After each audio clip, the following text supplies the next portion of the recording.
வக்ஃபு அதை வந்து திருத்த சட்டம் அதை கொண்டு பார்லிமெண்ட்டில் டேபிள் பண்ணாங்க. இப்பொழுது வந்து ஜாயின்ட் பார்லிமெண்ட்ரி கமிட்டிக்கு போயிருக்கு. பலரும் பல கருத்துக்களை சொல்லிட்டு வராங்க. இது எப்படி வரப்போகுதுன்னு நமக்கு தெரியல. ஏற்கனவே நம்ம தமிழகத்தில் பார்த்தோம், திருச்செந்துறைங்கிற இடமே, அந்த ஊரே கிராமமே வந்து வக்ஃபுக்கு சொந்தமானது அப்படின்னு சொல்லி அது பெரிய சர்ச்சையானது. அங்கே இடங்களை வாங்கவோ விற்கவோ முடியாதுங்கிறப்ப அது கலெக்டருக்கு சொல்லிவிட்டு அதை இப்போ தான் டீக்ளாஸிஃபை பண்ணி இல்லை விற்கலாம், பதிவு செய்யலாம் அப்படின்னு இப்போ தான் அந்த கலெக்டர் உத்தரவு போட்டிருக்காருன்னு பார்த்தோம். இந்த அதிர்ச்சி அடங்குவதற்குள் இப்போ என்ன ஒரு செய்தி வந்திருக்குன்னா, திருநெல்வேலியில் இருக்கக்கூடிய கண்டியப்பேரி அப்படிங்கிற ஒரு கிராமம், அதாவது திருநெல்வேலி டவுன் பக்கத்தில் அந்த கிராமம் இருக்குது. அந்த கிராமமே வந்து அந்தேஸ்கான் தைக்கா அந்த வக்ஃபுக்கு சொந்தமானது தான் அப்படின்னு அங்கே இருக்கக்கூடிய முத்தவள்ளி சொல்கிறாரு.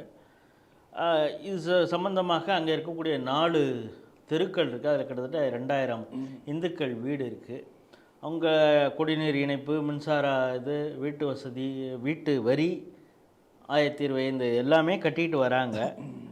ஆனாலும் இப்போ திடீர்னு ஒரு விஷயம் விற்க போகிறாரு ஒருத்தர் அப்படிங்கிறப்ப, இல்லை நீங்கள் என்ஓசி வாங்கிட்டு வாங்க, ஏன்னா இப்போ வந்து வக்ஃபு வந்து அவங்க அப்ஜெக்ட் பண்ணியிருக்காங்க, அதனால் என்ஓசி நீங்கள் வாங்கிட்டு வரணும் அப்படிங்கிறப்ப இந்த செய்தி இந்து முன்னணிக்கு வந்த பிறகு இந்து முன்னணி பல விஷயங்களை டேட்டா எடுக்கும் பொழுது 1917 பல மூலப்பத்திரங்களில் இந்துக்களுடைய பெயரில் தான் இருக்குது.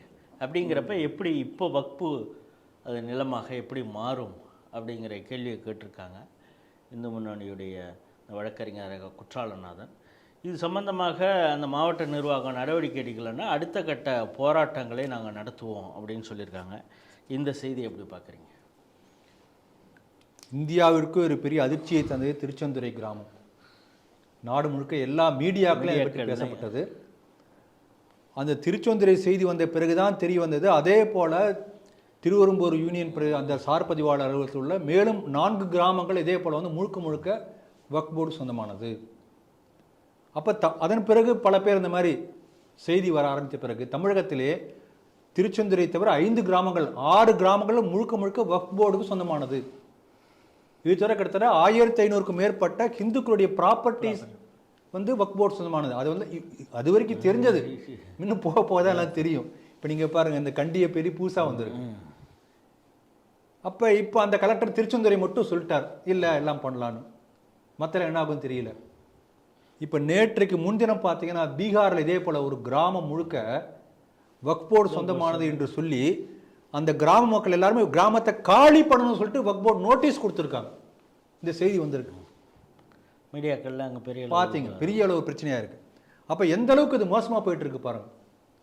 இப்போ 1954 வந்து ஏற்பட்ட முதல்ல வக்ஃப் சட்டம் என்ன சொன்னதுன்னா, இந்த பாகிஸ்தானுக்கு நம்ம நாட்டை விட்டு போயிட்டாங்க முஸ்லீம்கள், இங்கே அவங்க உள்ள ப்ராப்பர்ட்டி விட்டுட்டு அங்கே போயிட்டாங்க. அந்த ப்ராப்பர்ட்டி முழுக்க வந்து யாருக்கு சொந்தம், வக்ஃப் போர்டு எடுத்துக்கிட்டோம் என்று சொல்லி முதல்ல அப்படி தான் வந்தது. அதன் பிறகு 1995 தான் இந்த வக்ஃப் போர்டு, இப்போ இருக்கக்கூடிய வக்ஃப் போர்டுடைய கொடூரமான மோசமான அந்த சட்டம் இப்போ தான் அந்த 95 தான் வந்தது. எந்த ஒரு இடத்துலையும் அவங்க ஏதாவது ஒரு மத காரியங்கள் பண்ணியிருந்தாங்க, அந்த இடம்லாம் அவங்களுக்கு சொந்தம். அதாவது என்னன்னா, அது எந்த மாதிரிலாம் இருக்கு பாருங்க. ஒரு முஸ்லீம்களுக்கான ஒரு கபரஸ்தான் மயானம் இருக்குன்னு வச்சுக்கோங்களேன், அடக்கம் பண்ணக்கூடிய இடம்.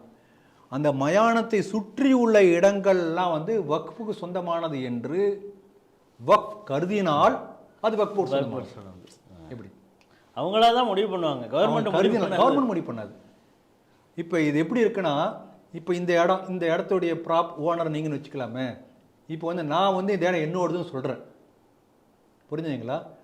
அப்போ நீங்கள் ஒன்று என்ன பண்ண, இது என்னோடதுப்பா, பத்திரத்தை காமி, என் பேர் இருக்குது பாருங்கன்னு நீங்கள் காமிக்கிறீங்க. போய் சார் பதிவாளர் அலுவலகத்துக்கு போங்க அப்படிங்கிறாங்க. அங்கே போனால் அவங்க சொல்கிறாங்க, நான் தான் இந்த மாதிரி என்னொன்று சொன்னேன், என்கிட்டயே வந்து என்ஓசி வாங்கிட்டு சொல்லி சொன்னால் எப்படி இருக்கும்? இப்படி தான் வக்ஃப் போர்டு ஆக்ட் இருக்குது. அதாவது இந்த வக்ஃப் போர்டு ஒரு சொத்தை வந்து தன்னுடைய என்று கருதினால் அது எவிடன்ஸ் காட்ட வேண்டிய அவசியம் இல்லை.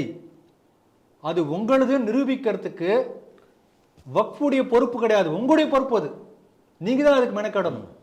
இப்படிப்பட்ட ஒரு கொடூரமான ஒரு சட்டத்தை காங்கிரஸ் ஏற்றிருக்கிறது என்பதை நாம் புரிஞ்சுக்கணும். இப்போ நம்மளாம் இங்கே உள்ள முஸ்லீம் பார்த்து துலுக்கான்னு சொல்கிறோம். அதுக்கு காரணமே துருக்கியிலேருந்து வந்தவர்களுக்கு வாள் பிடித்தவர்கள் என்று அந்த அர்த்தத்தில் தான் சொல்கிறோம். நம்ம பாரதியாரே அப்படி தான் சொல்லியிருக்கிறார், மேலை துலுக்கர் என்று சொல்கிறார். அப்போ அந்த துருக்கி என்பது இப்போ இன்றைக்கு உள்ள உலக அரசியல் மாறி இருக்கிறது. ஆனால் ஒரு 200 ஆண்டுகளுக்கு முன்பு முஸ்லீம்களுக்கு வந்து ஒரு சொர்க்கபுரி போல இருந்தது துருக்கி. துருக்கியை தான் பார்த்திருப்பாள் இங்கு உள்ள முஸ்லீமும். அப்படிப்பட்ட துருக்கியை கூட வந்து அங்கே வக்ஃபு கிடையாது. இப்போ துருக்கிய பக்கத்தில் ஜோர்டான் ஒரு நாடு இருக்கு. அவன் என்ன சொல்றான்னா, உலகத்திலேயே நான் தான் வந்து உண்மையான முஸ்லீம் அவன் சொல்லிக்கிறான். சவுதி அரேபியா கிடையாதுங்கிறான். மெக்கா மதீனா வேணா இருக்கலாம், ஆனால் நாங்கள் தான் உண்மையான.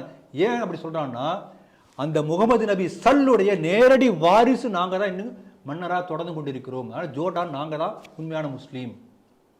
ஆனால் ஜோர்டானில் வக்ஃப் கிடையாது, போய் பாருங்க. அப்போ இன்றைக்கு ஈராக்கில் வக்ஃப் கிடையாது.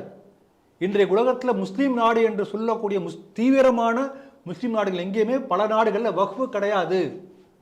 இங்கே வக்ஃபு இருக்குது, வக்ஃப் போர்டு இருக்குது. இந்த சுப்ரீம் கோர்ட்டை விட சுப்ரீம் பவர்ஸே இந்த வக்ஃப் போர்டுக்கு இருக்குது. இதை செய்தது காங்கிரஸ். இதை நம்ம புரிஞ்சிக்க வேண்டியது. இங்கே பாரு, இந்த கண்டியப்பேரி கிராமத்தில் அவங்க போய் விஏஓட்ட போய் A1 ரிஜிஸ்டர் காட்டியான்னு கேட்டால் தொலைஞ்சி போயிடுச்சு, மிஸ்ஸிங். அப்போ எந்த அளவுக்கு திட்டம் தீட்டப்படுகிறது பாருங்க, எப்படி மிஸ் ஆகும். 1917 புக் பண்ண மூலப்பத்திரம், 60s பண்ண மூலப்பத்திரம் அதெல்லாம் வந்து அவங்க பேரில் இருக்கு. ஆனால் அது வந்து வக்ஃப் போர்டு சொந்தமான, எப்படி சொந்தமாக இருக்க முடியும்?